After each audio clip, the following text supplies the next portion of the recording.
Most people think the difference between starting to invest at 25 and starting at 30 is just 5 years of missed contributions. They think they can just catch up later by working a little harder or putting in a little more. They are wrong. Mathematically, fundamentally, dangerously wrong. That 5 year delay isn't just a lapse in time, it's a $300,000 fine for procrastination. It is the most expensive mistake you will ever make, and the worst part is, you won't feel the pain of it until it's too late to fix it. You aren't just waiting for a better salary. You are actively murdering the compound interest that should be doing the heavy lifting for you. Today, I am going to show you the brutal physics of wealth. I'm going to show you why a 25-year-old who stops investing at 35 will still beat a 30-year-old who never stops. We are going to calculate the exact cost of your later, and I'm going to give you the framework to start today, even if you only have $5. I'm Mark Fletcher. This is the 5-year penalty. Open your calculator. It's time to see what your later is actually costing you. Let's be honest about why we wait. When you are 25, you feel like you have an infinite amount of time. You're likely in an entry-level job. You're looking at your paycheck and seeing student loans, rent, and the cost of actually trying to have a social life. You tell yourself a very specific lie. You say, I'll start investing when I make more money. I'll start when I'm 30. 30 is more adult. By then, I'll have the fancy title and the spare cash. It sounds logical, but logic is the enemy of wealth when it doesn't account for math. When you say, I'll do it later, what you're really saying is, I'm willing to work 10 years longer at a job I might hate because I don't want to skip one night of drinks this week. Think about your current age right now. How many times in the last 5 years have you said, I'll start next month? If you started 5 years ago, where would you be today? The problem is that your brain is wired to prioritize the present self over the future self. The present self wants the new shoes and the weekend trip. The future self is a stranger. You don't know that person. You don't care about their retirement. But in the money sprint, the future self is the only person who can buy your freedom. We justify waiting because we think the big money we'll make at 30 or 35 will compensate for the small money we didn't invest at 25.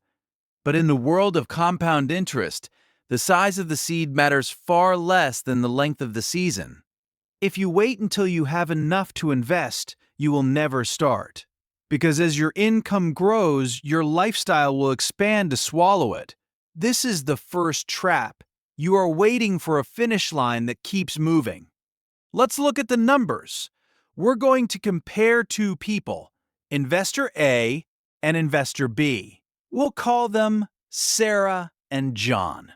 Sarah is 25 years old. She is just starting out. And she's not rich, but she is disciplined. She decides to scrape together $300 a month. That's $75 a week. That is a few nights of eating out or a couple of subscription services she doesn't use. She puts that $300 into a low-cost S&P 500 index fund, which has historically returned about 8% annually. John is also 25, but he decides to wait. He says, I want to enjoy my 20s. I'll start when I'm 30. Both Sarah and John will eventually invest the same amount per month. The only difference is when the clock starts. Sarah starts now. John starts in 5 years. Let's fast forward to age 65. Sarah, who started at 25, ends up with approximately $1.05 million. John, who started at 30, ends up with approximately $680,000. Look at that gap. That is a $370,000 difference. Now, let's look at what John actually saved by waiting. He saved $300 a month for 60 months. That is $18,000. John kept $18,000 in his pocket during his late 20s so he could live his life. In exchange for that $18,000 of fun, he surrendered $370,000 of wealth. That is a 19 to 1 penalty. Every dollar John spent at 28 instead of investing it effectively cost him $19 in retirement. Would you go to a store and buy a $20 pizza if the cashier told you it would actually cost you $380 later? No, you'd walk out. But that is exactly what you are doing every time you delay your investment journey. Why is the gap so massive? It's because of the way exponential growth works. In the beginning, compound interest is boring. If you invest $300 and it grows by 8%, you made $24. You can't even buy a decent steak for $24. You look at your account and think, this isn't working. Why am I bothering? They don't see the mountain moving, so they assume it's standing still. But wealth is like a snowball. At the top of the hill, the snowball is tiny. You have to pack it by hand, you have to push it. It takes a lot of effort to move it just a few inches. This is your 20s. This is the heavy lifting phase. But as the snowball rolls, it picks up more snow. The surface area increases. Every rotation brings in more snow than the last one. By the time that snowball is halfway down the mountain, you don't have to push it anymore. It is a force of nature. Imagine two snowballs. One starts at the very top of a 10,000-foot mountain. The other starts 500 feet lower. That 500 feet doesn't seem like much at the start, but by the time they hit the bottom, the first snowball is a house-sized boulder, and the second one is just a decorative lawn ornament. The dollars you invest at 25 are super-powered dollars. They have 40 years to replicate. The dollars you invest at 45 are weak dollars. They only have 20 years. To get the same result as Sarah, John wouldn't just need to start at 30, he would have to invest nearly double what Sarah is investing every single month for the rest of his life just to catch up to her. If you start late, you have to work twice as hard for the rest of your life to achieve the same freedom that someone else got by just being disciplined for 5 years. This is the part that usually breaks people's brains. This is the ultimate proof of why time is more important than money. Let's go back to Sarah. Sarah invests for $300 a month starting at age 25. But at age 35, 10 years later, she has a life change. Maybe she has kids, or she wants to start a business, or she just gets tired of investing. She stops. She never puts another penny into her investment account for the rest of her life. She invested a total of $36,000 over 10 years. Then, she just let it sit there. Now let's look at John again. John finally gets his act together at age 35. He realizes he's behind. So he starts investing $300 a month. And unlike Sarah, he never stops. He keeps putting in $300 every single month from age 35 all the way to age 65. John invests for 30 years. Sarah only invested for 10. Who has more money at retirement? Sarah wins. Again. Sarah, who only invested for 10 years and then dropped out, ends up with more money than John, who invested for 3 times as long and put in 3 times as much of his own cash. Why? Because Sarah's super-powered dollars from her 20s had already built such a massive momentum that John's weak dollars could never catch up, no matter how hard he worked. Sarah put in $36,000. John put in $108,000. John spent $72,000 more of his own hard-earned money, and he still ended up behind. This is the 5-year penalty in its most brutal form. If you miss the window of your 20s and early 30s, you are effectively choosing to pay a procrastination tax for the next 30 years of your life. You are working for money that should have been working for you. Another reason people wait from 25 to 30 is the expertise illusion. You tell yourself, I don't know how the stock market works. I don't know what a PE ratio is. I don't know which stocks to pick. I need to read 10 books and take a course before I risk my money. This is just procrastination disguised as due diligence. In the 5 years you spend learning and observing the market is moving on without you. The cost of learning is the $300,000 we just talked about. Would you rather have a perfect investment strategy at age 30 or a good enough strategy at age 25? The secret that Wall Street doesn't want you to know is that you don't need to be an expert. You don't need to find the next Tesla or the next Nvidia. You don't need to spend 4 hours a day looking at charts. In fact, the more active you are, the more likely you are to lose.